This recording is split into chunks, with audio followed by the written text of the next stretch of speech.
Pesan persuasif memiliki tujuan utama untuk mengubah sikap atau opini audiens. Pesan ini berusaha meyakinkan audiens agar menerima ide, produk, atau pandangan tertentu. Misalnya, mempengaruhi pelanggan untuk membeli produk, karyawan untuk menerima kebijakan baru, atau mitra bisnis untuk mendukung suatu proyek. Mendorong tindakan tertentu. Selain mengubah pemikiran, pesan persuasif juga bertujuan mengajak audiens melakukan tindakan spesifik, seperti melakukan pembelian, mendaftar layanan, mengikuti kegiatan, atau memberikan dukungan. Mengatasi keraguan dan skeptisisme. Karena pesan persuasif sering berhadapan dengan audiens yang belum yakin atau skeptis, pesan harus dirancang agar mampu menghilangkan keraguan dan membangun kepercayaan. 2. Digunakan untuk kepentingan internal dan eksternal organisasi. Pesan persuasif tidak hanya relevan untuk komunikasi eksternal, tetapi juga sangat penting dalam komunikasi internal organisasi. Internal. Dalam organisasi, pesan persuasif digunakan untuk memotivasi karyawan, memperoleh dukungan terhadap perubahan kebijakan, meningkatkan keterlibatan, dan membangun budaya organisasi yang positif. Misalnya, manajer mengirim pesan untuk meyakinkan tim agar mendukung proyek baru. Eksternal. Untuk pihak luar organisasi, pesan persuasif digunakan dalam pemasaran, hubungan masyarakat, penjualan, dan negosiasi. Contohnya adalah kampanye iklan yang bertujuan menarik pelanggan baru atau surat penawaran kerjasama kepada mitra bisnis. 3. Berbeda dari pesan rutin. Pesan persuasif memiliki karakteristik yang membedakannya dari pesan komunikasi rutin atau biasa. Audiens mungkin skeptis atau kritis. Karena pesan persuasif berusaha mengubah pandangan atau tindakan audiens, seringkali audiens tidak langsung menerima pesan tersebut tanpa mempertimbangkan terlebih dahulu. Mereka mungkin ragu, skeptis, atau bahkan menolak. Pesan harus dirancang khusus. Untuk mengatasi sikap skeptis ini, pesan persuasif memerlukan perencanaan matang, penggunaan argumen kuat, data pendukung, dan teknik komunikasi yang meyakinkan serta menarik. Mempunyai tingkat kompleksitas dan emosional yang lebih tinggi.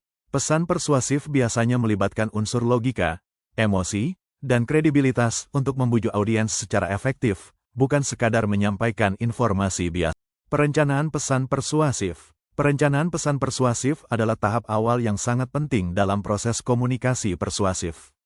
Pada tahap ini, komunikator harus mempertimbangkan berbagai faktor agar pesan yang disampaikan efektif dan dapat memengaruhi audiens sesuai tujuan. Berikut adalah langkah-langkah utama dalam perencanaan pesan persuasif. 1. Analisis audiens. Langkah pertama dalam merencanakan pesan persuasif adalah menganalisis audiens secara mendalam. Ini meliputi memahami minat dan kebutuhan audiens. Pesan harus disesuaikan dengan apa yang menjadi perhatian, harapan, dan masalah audiens. Misalnya, jika audiens adalah pelanggan yang peduli pada kualitas produk, maka pesan harus menonjolkan keunggulan kualitas tersebut. Mengetahui tingkat pengetahuan audiens. Pesan perlu disusun dengan tingkat bahasa dan informasi yang sesuai dengan latar belakang audiens agar mudah dipahami dan tidak menimbulkan kebingungan. Memperhatikan sikap dan nilai audiens. Memahami bagaimana audiens cenderung bereaksi terhadap topik tertentu akan membantu memilih pendekatan yang tepat untuk meyakinkan mereka.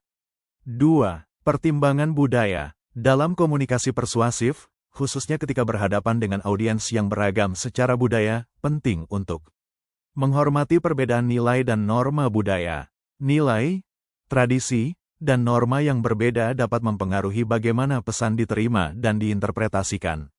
Misalnya, gaya komunikasi langsung mungkin efektif di satu budaya, tapi dianggap kasar di budaya lain. Menghindari stereotip dan kesalahpahaman. Pesan harus disusun dengan sensitif agar tidak menyinggung atau menimbulkan kesalahpahaman budaya.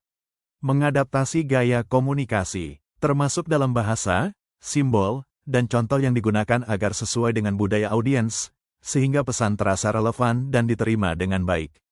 3. Pendekatan organisasional. Setelah memahami audiens dan aspek budaya, langkah berikutnya adalah menentukan bagaimana struktur atau organisasi pesan yang akan digunakan agar pesan dapat disampaikan dengan efektif.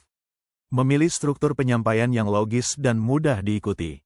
Pesan persuasif biasanya disusun dengan urutan yang menarik, mulai dari pembukaan yang menarik perhatian, penyampaian argumen utama, penanganan keberatan, hingga ajakan bertindak yang jelas.